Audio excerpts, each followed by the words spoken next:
Olá, pessoal! Mais uma vez, online, não deu para ser ainda presencial.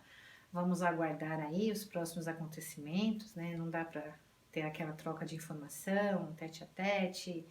Infelizmente, a gente vai fazendo o que pode por aqui. Então, eu preparei alguns slides para vocês, dando continuidade da onde a gente parou, da aulinha que a gente teve lá.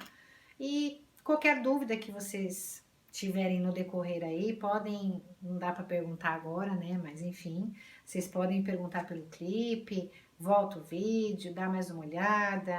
Mas eu vou tentar, à medida que eu for lendo aqui os slides que eu preparei para vocês, vou dando uma explicadinha, não é nada muito difícil, é só acompanhar, tá ok? Então vamos lá, o que a gente vai ver de antemão agora? Triângulo retângulo, todo mundo já sabe, né? Triângulo retângulo é aquele que tem um ângulo de 90 graus. Não podemos esquecer disso. Condição de existência. Condição de existência eu falo daqui a pouquinho. No final dos slides tem uma referência um pouquinho melhor. Então vamos lá. Propriedades importantes de um triângulo retângulo. Eu coloquei um exemplo aqui de um triângulo onde, se ele tiver inscrito numa circunferência, inscrito está dentro, lembra de inscrito, de inscrição, vou fazer um concurso, estou inscrito, estou dentro. Então, o triângulo nesse caso, ele está inscrito nessa circunferência, esse triângulo A, B e C. Lembrando que nós temos aqui o centro da circunferência, centro da circunferência, algumas nomenclaturas aqui, só para dizer o que vem a ser ângulo beta, ângulo alfa, mas em questão aqui, por enquanto é isso. Vamos ver o que vem pela frente, para eu demonstrar para vocês. Qualquer coisa eu vou voltando. Beleza. Daqui dá para eu explicar melhor nesse próximo. Primeiro caso. Se esse triângulo retângulo ele estiver inscrito numa circunferência, que é o caso aqui do exemplo, né? E um de seus lados for o diâmetro dessa circunferência, então ele é retângulo. Se eu desenhar, fizer uma circunferência, traçar o diâmetro dela, tracei o diâmetro, perceba aqui o diâmetro da minha circunferência. Aí eu peguei qualquer ponto, não importa, qualquer ponto que eu pegue. E aí eu determinei o ponto A aqui. Aí vou unir os extremos do meu diâmetro, né, que vem a ser o B e o C, e vou unir com o ponto que eu marquei em A. Quando eu faço isso, eu estou visualizando um triângulo e automaticamente ele é chamado de triângulo retângulo. Onde que está o ângulo reto dele? Aqui. Toda vez, então, isso é uma característica muito importante que cai aí em algumas outras informações de geometria, quando vocês tiverem um triângulo dentro de uma circunferência. E o lado dele, nesse caso, né, vem a ser o próprio diâmetro da circunferência, eu estou falando de um triângulo retângulo. Retângulo no ponto onde está a minha circunferência.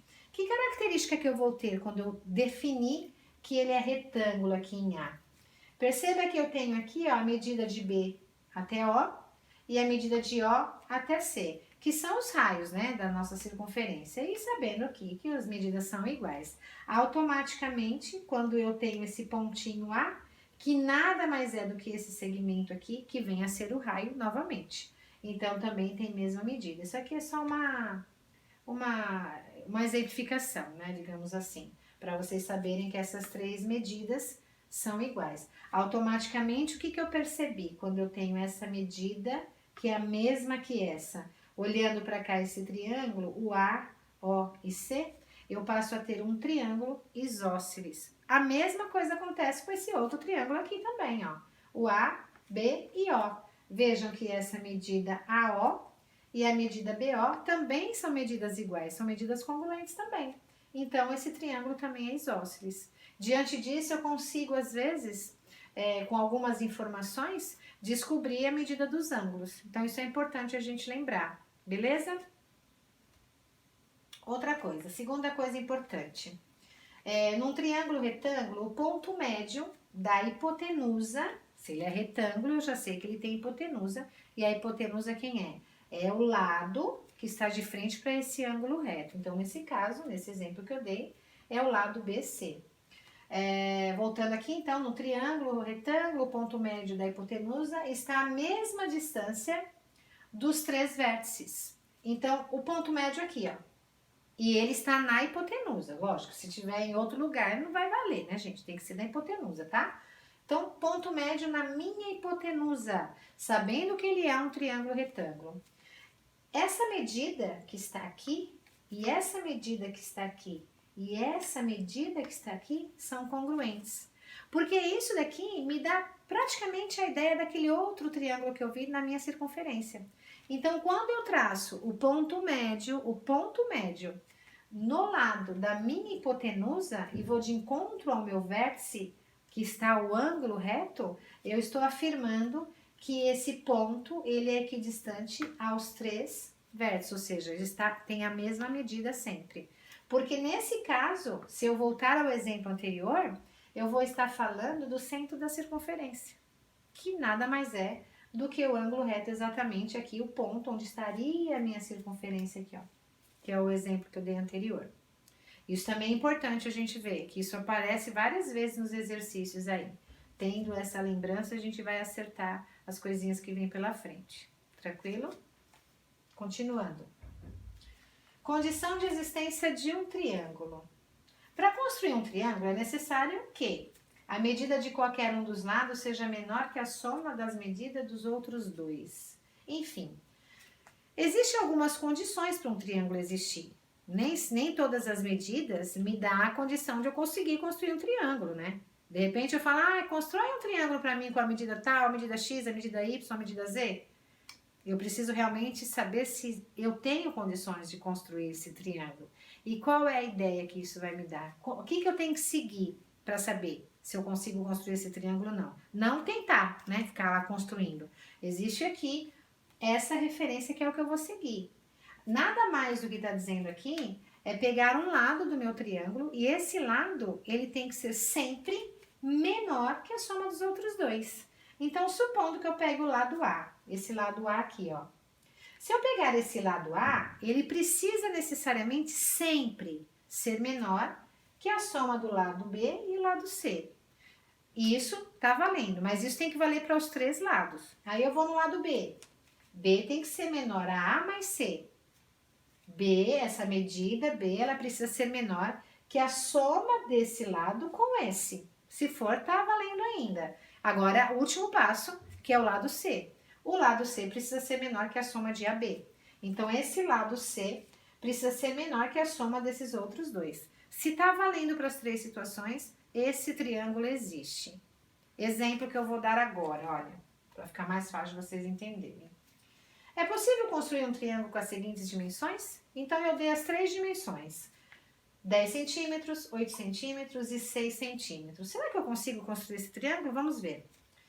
Lembrando que eu tenho que pegar sempre um lado e esse lado precisa ser menor. Menor, não é menor ou igual, precisa ser menor, ok? Menor que a soma dos outros 2. Então, eu peguei o lado 10, menor, 10 é menor que a soma de 8 com mais 6. 10 é menor que 14, perfeito. O triângulo começa a existir. Agora, vamos para outra parte, pegando o outro lado do triângulo.